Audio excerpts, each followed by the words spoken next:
এই अंतर्राष्ट्रीय Krishna Bhavanamrita Sangh ISKCON international society for Krishna consciousness आचार्य प्रतिष्ठता श्री श्रीमद अभय चरण अरविंद भक्ति वेदांत स्वामी प्रभुपाद আমাদের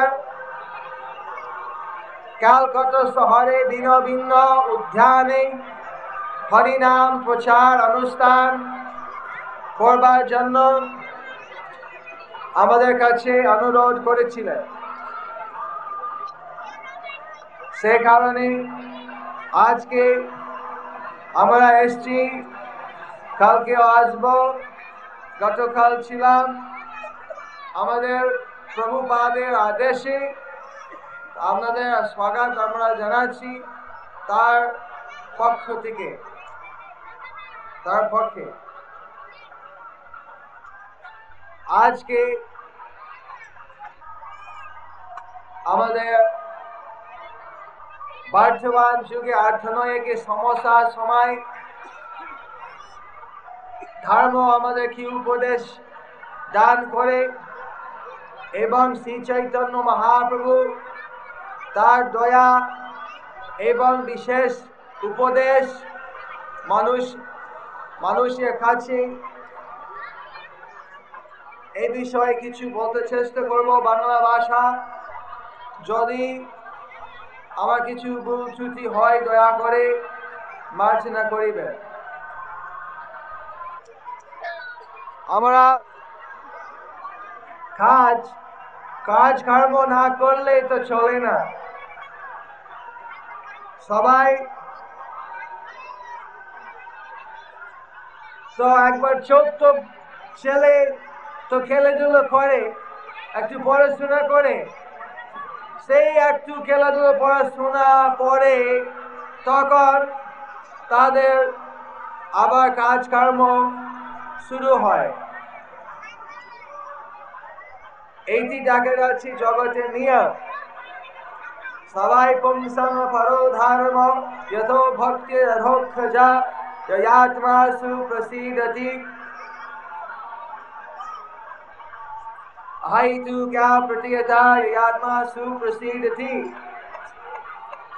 আমরা জগতে দেখি যে প্রত্যেক কর্ম ছাড়া তো এই জগৎ আর কিছু নাই। স্বামী কর্ম করছেন, পরিবার তো কর্ম করে, সবাই তো কর্ম নিয়ে ব্যস্ত। তো মানুষের জীবনে কর্ম করলে কি আশা করা উচিত, কি রকম কর্ম করলে সত্যিকারে আমরা সুখ শান্তি পেতে পারি, এইটি একটা বিবেচনা করা উচিত। তো সেইভাবে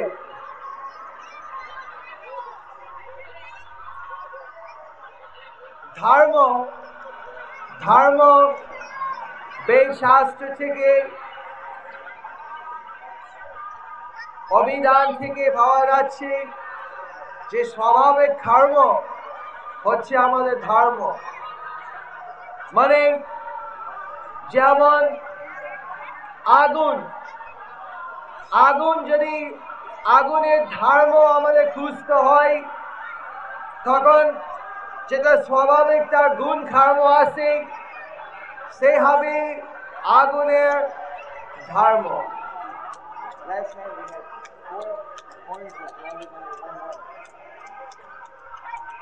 আগুন ছাদ এবং আলো থাকে, এই তাপ আর আলো হচ্ছে আগুনের ধর্ম। সেলাহাম স্বাভাবিকভাবে মানুষত্ব তাদের কি আছে গুণ, যে গুণ বাদ দেওয়া যায় না, সে হবে মানুষের ধর্ম। সেলাহাম বুঝতে গেলে, পরীক্ষা করতে গেলে তখন বুঝে যাবে যে মানুষের প্রভাব, প্রকৃতি, স্বভাব হচ্ছে সেবা করা, দাসত্ব করা। স্বামী তার পরিবারের কাছে দাসত্ব করে, স্ত্রী তার স্বামী সেবা বা দাসত্ব করে। একটা দেশের নেতা দেশের নাগরিকের প্রতি দাসত্ব করার কথা। এমন বড় বড় লোক দেখা যায়, বড় লোক কুকুর পোষায়, সেই কুকুর সকালবেলা নিয়ে যায়, সেইভাবে কুকুরকে দাসত্ব করছে। তো সেলাহাম, অতএব আমাদের দাসত্ব বা সেবা আসল মানুষের ধর্ম। তো যখন সেই দাসত্ব বা সেবা ভগবানের কাছে দেওয়া হচ্ছে, যিনি পরম ভগবান, যিনি মূল কর্তা, যিনি মূল দেব দেব, তাহলে সেটি বড় ধর্ম বলা হয়। আর যখন সেই দাসত্ব অন্য কোনো বস্তু উপরে নির্দেশ করা হয়, সেটা সাধারণ ধর্মের মধ্যে, যেমন দেহ ধর্ম, সংসার ধর্ম, দেশের ধর্ম, নীতি ধর্ম বা বিভিন্ন জাতি ধর্ম।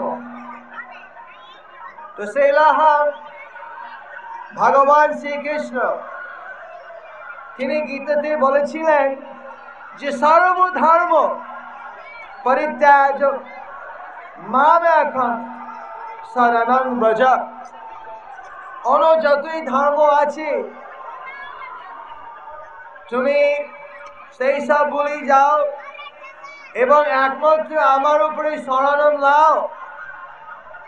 আমি তোমার রক্ষা করব পাপ থেকে এবং আমি তোমাকে মুক্তি দেব, আমি তোমাকে আমার কাছে নিয়ে আসব। এটি হচ্ছে ভগবান শ্রীকৃষ্ণের প্রতিজ্ঞা।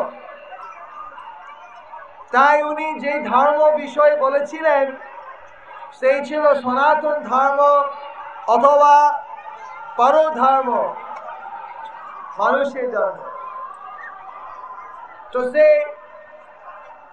অর্জুনা ছিলেন ক্ষত্রিয়, অর্জুনা ছিল রাজবংশ।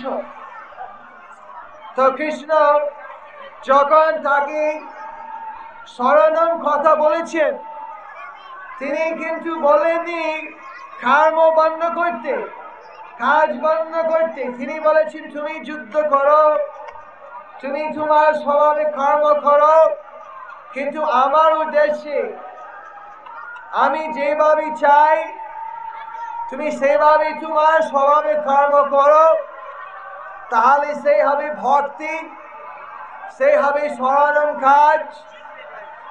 তাই জন্য তোমার হবে সমাধি এবং মোক্ষ এবং ভাগবত প্রেম ভক্তি। তো আজকাল অনেকেই মনে করেন সাধু হয়ে গেলে কাজ করবে না, আশ্রমে বসে গানটা বাজাবে আমাকে খাওয়া দেবে। কিন্তু